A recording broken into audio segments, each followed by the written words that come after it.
लड़की ने अपनी चालाक छोटी बहन जो एआई रोबोट थी को बस हल्का सा धक्का दिया और परिवार ने उसे 3 साल के लिए सख्त इंटेलिजेंट एलीट अकादमी में सुधार को भेज दिया। 3 साल बाद परिवार को लगा कि वह भी छोटी बहन की तरह रोबोट जैसी आज्ञाकारी होगी, पर उन्हें क्या पता था कि वह इतनी आज्ञाकारी हो जाएगी कि लकड़ी की पुतली की तरह उन्हें पूरी तरह अनदेखा करने लगी। न्यान न्यान न्यान, यह कर्मचारियों ने कहा।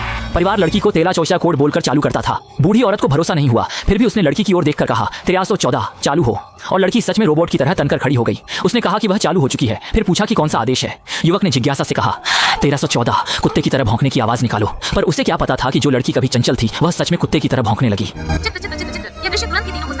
तीनों वहीं सन्न रह गए, पर उन्होंने ज्यादा नहीं सोचा। उन्हें बस लगा कि बदलाव के बाद लड़की अब आज्ञाकारी हो गई है और घर जाकर वह चालाक बहन के साथ रह सकेगी। उन्हें जरा भी अंदाजा नहीं था कि उन्होंने उसकी जिंदगी पूरी तरह बर्बाद कर दी है। इसी बीच बूढ़ी औरत ने यूं ही पूछा, स्कूल में कैसा चल रहा है? कौन जानता था कि लड़की कहेगी प्रश्नवाचक वाक्य मान्य निर्देशों में नहीं है, मैं उत्तर नहीं दे सकती, कृपया बूढ़ी औरत आदेशात्मक वाक्य में पूछें। यह सुनते ही तीनों फिर सन्न रह गए। मजबूरी में बूढ़ी औरत को 1314 को बुलाकर जवाब देने को कहना पड़ा। अगले ही पल लड़की ने कहा कि पिछले 3 सालों में उसने अपने संस्थान में अच्छा समय बिताया है और पूर्ण आज्ञा पालन, तार्किक नियंत्रण और स्वनियमन ये 3 कोर्स सीख लिए हैं। स्नातक परीक्षा का परिणाम बहुत अच्छा रहा। प्रशिक्षक ने इसे इस साल का सबसे सफल रूपांतरण बताया। मिसाल के तौर पर, लेकिन लड़की के बदलाव का तीनों को आगे चलकर और बड़ा एहसास होने वाला था। घर लौटते ही तीनों बेसब्री से आगे बढ़कर चालाक छोटी बहन को नमस्ते कहने लगे, पर लड़की को कोई आदेश नहीं मिला था, इसलिए वह दरवाजे पर ही बिना हिले खड़ी रही। वे लोग कमरे में लौटकर खाना खाने लगे, फिर भी किसी ने नहीं देखा कि लड़की अंदर आई हो। तब बूढ़ी औरत घबराकर उसे ढूंढने बाहर दौड़ी और पता चला कि इतनी देर बाद भी लड़की वहीं अपनी जगह पर खड़ी थी। केला 14 नंबर, मेरे साथ चलिए लड़की।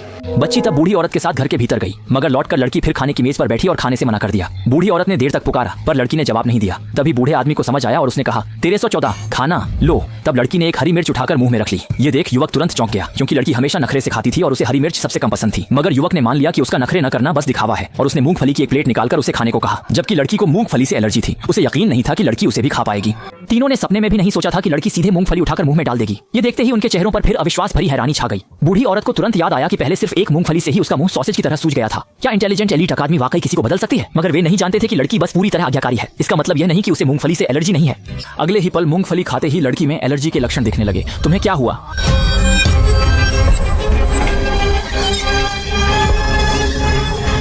तभी उस परिवार को समझ आया कि 3 साल पहले लड़की को सुधारने भेजना कितना बेतुका था। मगर वे नहीं जानते थे कि उस साल लड़की ने चालाक छोटी बहन को जानबूझकर धक्का नहीं दिया था। गोद लेने के बाद बूढ़ा आदमी उसे नासमझ कहकर नापसंद करने लगा और बूढ़ी औरत भी छोटी बहन की तारीफ करने लगी कि वह खाना बना लेती है और हर बात में लड़की से बेहतर है। लड़के ने लड़की को डांटा कि उसने उसके खिलौने छीने हैं और कहा कि वह चालाक बहन की तरह नियम भी नहीं मानती। इससे लड़की गुस्सा हो गई और उसने चालाक बहन को धक्का दे दिया, मगर उसे पता नहीं था कि इसी धक्के ने उसकी जिंदगी पूरी तरह बदल दी। अगले दिन परिवार ने उसे इंटेलिजेंट एलीट अकादमी में सुधार के लिए भेज दिया ताकि वह भी चालाक बहन जैसी रोबोट सी आज्ञाकारी बन जाए। लेकिन परिवार नहीं जानता था कि यह अकादमी असल में इंसानी दुनिया का नर्क है।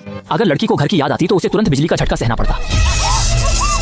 लड़की को पूरी तरह आज्ञाकारी बनाने के लिए उसे मानने पर मजबूर किया गया कि वह 1314 नंबर की अच्छी रोबोट है। स्टाफ ने उसे -80 डिग्री वाले बर्फीले तहखाने में भी बंद किया। फिर भी वे उसकी आदतें बदलना चाहते थे। अगर वह हरी शिमला मिर्च नहीं खाती तो उसे साइलेंस रूम में बंद करके जबरदस्ती वहीं खिलाते। लड़की को मूंगफली से एलर्जी है, ये लोग ना